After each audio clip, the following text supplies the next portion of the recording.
Hello दोस्तों, आपका स्वागत है डीके अमेजिंग नॉलेज पर। आज का टॉपिक है बॉलीवुड की जानी मानी फिल्म अभिनेत्री भानुरेखा गणेशन उर्फ रेखा के बारे में मजेदार बातें और रोचक तथ्य और कुछ अनोखी जानकारियां। अगर यह जानकारी आपको पसंद आए तो हमारे चैनल को सब्सक्राइब करें और वीडियो को लाइक करें। तो शुरू करते हैं। 1. भानुरेखा गणेशन उर्फ रेखा हिंदी फिल्मों की एक अभिनेत्री हैं।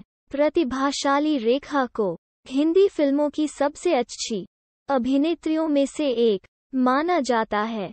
वैसे तो रेखा ने अपने फिल्मी जीवन की शुरुआत बतौर एक बाल कलाकार तेलुगु फिल्म रंगुला रत्नम से कर दी थी, लेकिन हिंदी सिनेमा में उनकी प्रविष्टि सन 1970 की फिल्म सावन भादो से हुई। 2. रेखा का जन्म चेन्नई में 10 अक्टूबर सन 1954 को हुआ।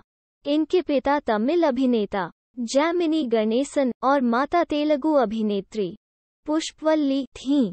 रेखा का पूरा नाम भानुरेखा गणेशन था। रेखा अपने पिता के नक्शे कदम पर चलती रही। इन्होंने चेन्नई में पाया कि इनको हिंदी, तमिल और इंग्लिश तीनों भाषाओं का ज्ञान था। रेखा के जन्म के समय उनके माता पिता शादीशुदा नहीं थे। रेखा की एक सगी बहन, एक सौतेला भाई और 5 सौतेली बहनें हैं। रेखा को अभिनय में ज्यादा रुचि नहीं थी, लेकिन रेखा के परिवार की आर्थिक स्थिति अच्छी न होने कारण उनको अपना स्कूल छोड़ना पड़ा। 3. इसके बाद उन्होंने अभिनय की दुनिया में कदम रखा और उन्होंने इसकी शुरुआत तेलुगु फिल्मों से कर दी। वो समय उनके जीवन का बहुत ही कठिन समय रहा। रेखा को उस समय हिंदी भाषा नहीं आती थी, जिसके कारण उनको शुरुआत में बहुत संघर्ष करना पड़ा। उस समय वो अपनी माता को बहुत याद कर रही थी, क्योंकि वे बहुत बीमार थी। उनको परहेज का भोजन लेना होता था। रेखा को मानसिक परेशानियों का सामना करना पड़ा। 4. रेखा का फिल्मी दुनिया का सफर बहुत ही उतार और चढ़ाव वाला रहा। रेखा ने अपने जीवन में लगभग 170 फिल्में की, जिनमें से कुछ फिल्में सफल हुई और कुछ में वे असफल भी रही, किंतु वे फिल्म करती रही। रेखा ने अपने फिल्म जगत के सफर में हर तरह के किरदार के रूप में अभिनय किया, फिर चाहे वो मुख्य किरदार हो या सहायक किरदार, सभी किरदारों में उन्हें बहुत सराहा गया। 5. रेखा ने अपने 40 सालों के लंबे करियर में लगभग 180 सेकंड ऊपर फिल्मों में काम किया है। अपने करियर के दौरान उन्होंने कई दमदार रोल किए और कई मजबूत फीमेल किरदार को पर्दे पर बेहतरीन तरीके से पेश किया और मुख्यधारा के सिनेमा के अलावा उन्होंने कई 8 फिल्मों में भी काम किया, जिसे भारत में पैरेलल सिनेमा कहा जाता है।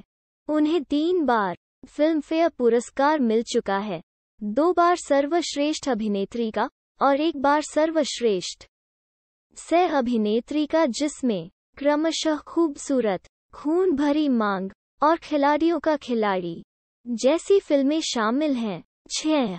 उमराव जान के लिए उन्हें सर्वश्रेष्ठ अभिनेत्री का राष्ट्रीय फिल्म पुरस्कार भी मिल चुका है। उनके करियर का ग्राफ कई बार नीचे भी गिरा, लेकिन उन्होंने अपने को कई बार इससे उबारा और स्टेटस को बरकरार रखने के लिए उनकी क्षमता ने सभी का दिल जीता।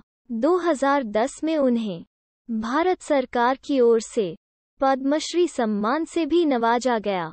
वे बाल कलाकार के तौर पर तेलुगु फिल्म रंगुला रत्नम में दिखाई दी, जिसमें उनका नाम बेबी भानुरेखा बताया गया।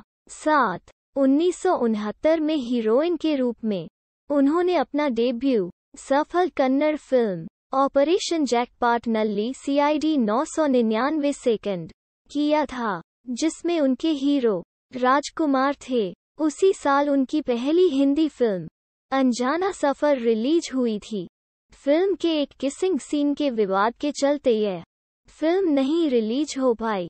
बाद में इस फिल्म को दो शिकारी के नाम से रिलीज किया गया। 8. रेखा ने दिल्ली के प्रसिद्ध उद्योगपति मुकेश अग्रवाल से शादी की। 1 साल बाद जब रेखा लंदन में थी, तब उनके पति ने सुसाइड नोट, जिसमें लिखा था कि किसी को दोषी ना ठहराया जाए, के साथ आत्महत्या कर ली थी, जिसके लिए रेखा को काफी समय तक बहुत कुछ सहना पड़ा, पर बाद में वे निर्दोष साबित हुई। सन 1993 में रेखा के बारे में अफवाह उड़ी कि अभिनेता विनोद मेहरा के साथ उन्होंने शादी कर ली, परंतु 2004 में सिमी ग्रेवाल को दिए इंटरव्यू में उन्होंने इस शादी से इनकार किया और विनोद मेहरा को अपना शुभचिंतक बताया। रेखा अभी अपने बांद्रा में स्थित घर में रहती है। 9. रेखा के हवाले से इस बारे में यासीर उस्मान की नई किताब रेखा एन अनटोल्ड स्टोरी में विस्तार से लिखा गया है। दरअसल जब कोलकाता में शादी करने के बाद रेखा विनोद मेहरा के घर आईं, तो विनोद की मां कमला मेहरा ने गुस्से में आकर चप्पल निकाल ली। जैसे ही रेखा उनके पैर छूने लगी, तो उन्होंने उसे धक्का मारकर दूर हटा दिया। रेखा घर के दरवाजे पर खड़ी थीं और उनकी सास गालियां दे रही हैं। हालांकि बाद में विनोद मेहरा ने बीच बचाव किया और मां को समझाया। 10. शोर शराबे के चलते रेखा दुखी हो गईं। रोते हुए वो लिफ्ट की ओर बढ़ने लगीं। विनोद ने रेखा से कहा कि अपने घर लौट जाएं और अभी वे वहीं रहें।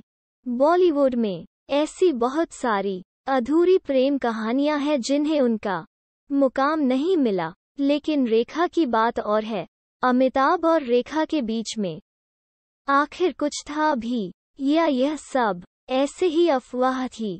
ये आज भी लोगों के लिए एक मिस्ट्री बनी हुई है।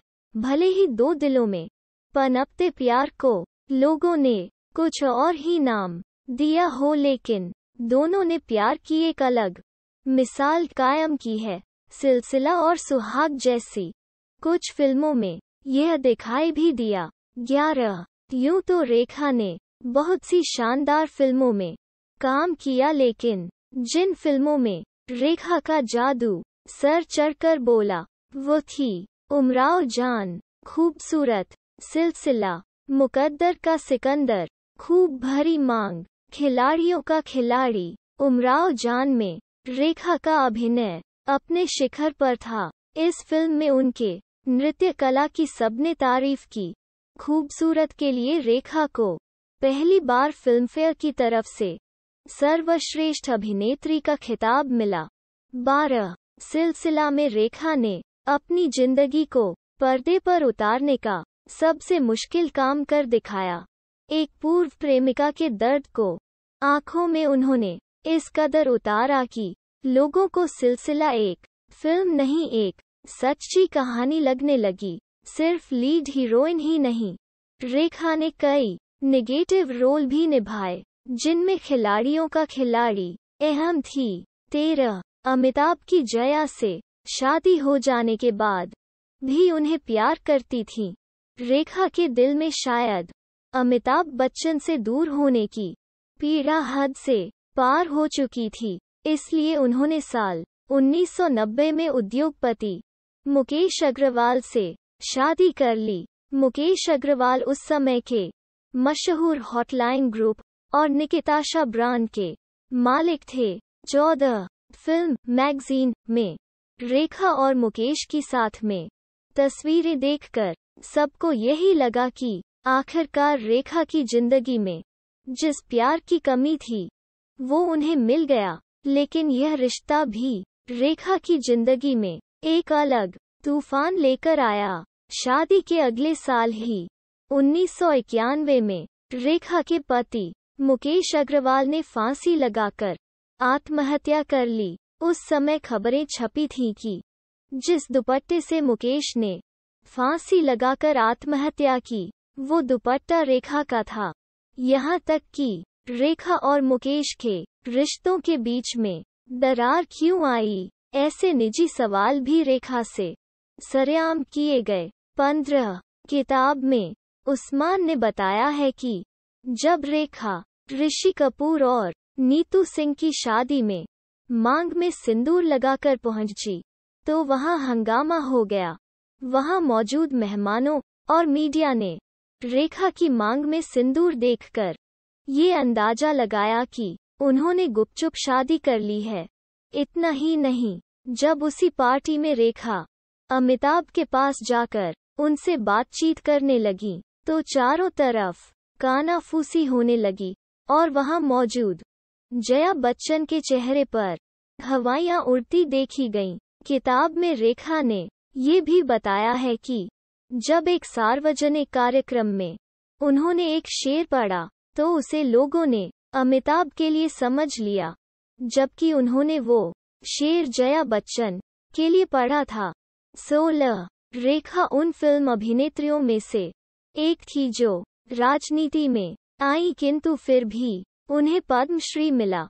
17 शुरुआती दिनों में रेखा इतनी उभर नहीं पाई क्योंकि तब रंग रूप को ज्यादा अहमियत दी जाती थी। 18 1976 में रेखा अमिताभ की फिल्म दो अनजाने आई। इसी फिल्म से दोनों एक दूसरे को पसंद करने लगे। रेखा को यहाँ से नया मोड़ मिला। 1978 की फिल्म घर में रेखा का करियर अतुलनीय रहा, जिसके कारण फिल्म फेयर अवार्ड के लिए नॉमिनेशन हुआ। 1978 में ही मुकद्दर का सिकंदर फिल्म रेखा की सफल फिल्मों में से एक है। इस फिल्म को उस दशक की ब्लॉकबस्टर फिल्मों का दर्जा मिला। 21 खूबसूरत फिल्म के लिए रेखा को फिल्म फेयर अवार्ड से नवाजा गया।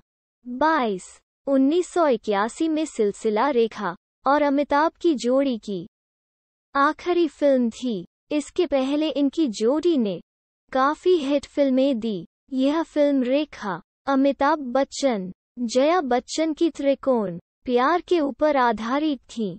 कहा जाता है कि यही से इनके प्यार का अंत हुआ। 23 1981 में रेखा की उमराव जान आई, जिसमें उनके अतुलनीय किरदार के लिए उन्हें नेशनल अवार्ड से सम्मानित किया गया था।